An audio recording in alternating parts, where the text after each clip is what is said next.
Welcome to the True Crime Podcasts, where we explore some of the most famous and disturbing criminal cases in history.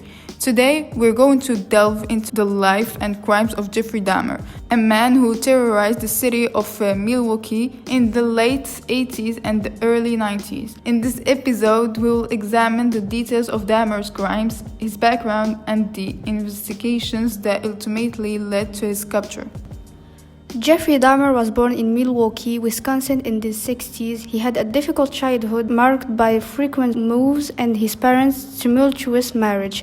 As a teenager, he began to display disturbing behavior, including an obsession with animals dissection and a fascination with death and mutilation.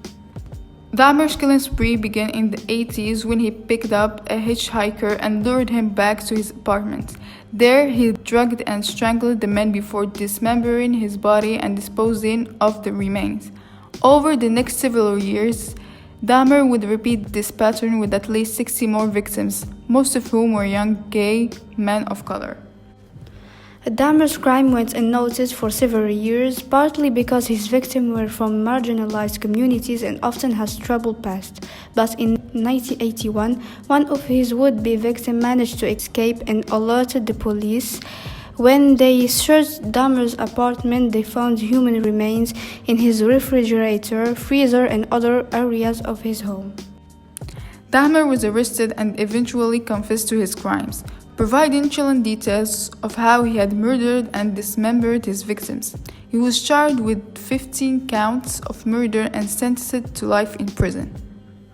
This case is one of the most famous and disturbing in American history, not only because of the heinous nature of the crimes, but also because of the question it raised about the failure of law enforcement and society to protect vulnerable communities. The case also highlighted the need for better mental health resources and support for individuals struggling with mental illness and addiction. Do you think Jeffrey Dahmer was a good person?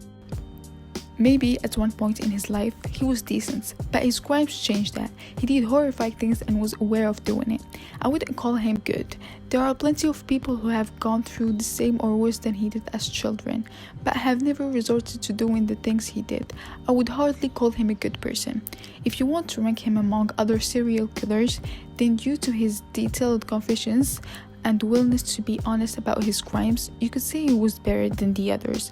Most others played games with authorities, lied, found pleasure in what they did, kept details to themselves and all that, while Dahmer was at least cooperative. You could also go so far as to say he was better than other serial killers, being that he didn't brutalize and torture most of his victims while they were alive, unlike other killers did. He drugged them before he killed them, so most of them never knew what hit them. There are so many to list here. That is just one example of many. There was talk that Dahmer regretted his crimes and showed remorse for them. He allegedly became religious. He also stated that if he was free, he would do the crimes again. Unsure which is true or not because so many stories have came out. Was Dahmer a good person? No. Good people don't do what he did. Was he better than other serial killers? You could certainly argue that, but it doesn't excuse what he did nor make him a good person in the least. And what about the Jeffrey Dahmer's Netflix series? How do you feel about it? I like this kind of things on TV, but unfortunately the show is missing the psychological component. Dahmer is seen as a scary and terrible monster, and of course it looks atmospheric but does not give any sense of reality on what is going on.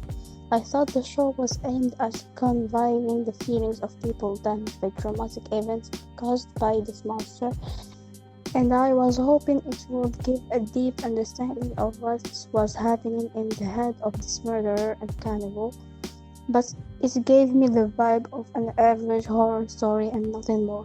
It was more interesting to watch review videos of the series and Dahmer's story than the show itself. I recommend the video by Friends Weather One and the video by BuzzFeed and Solved Network.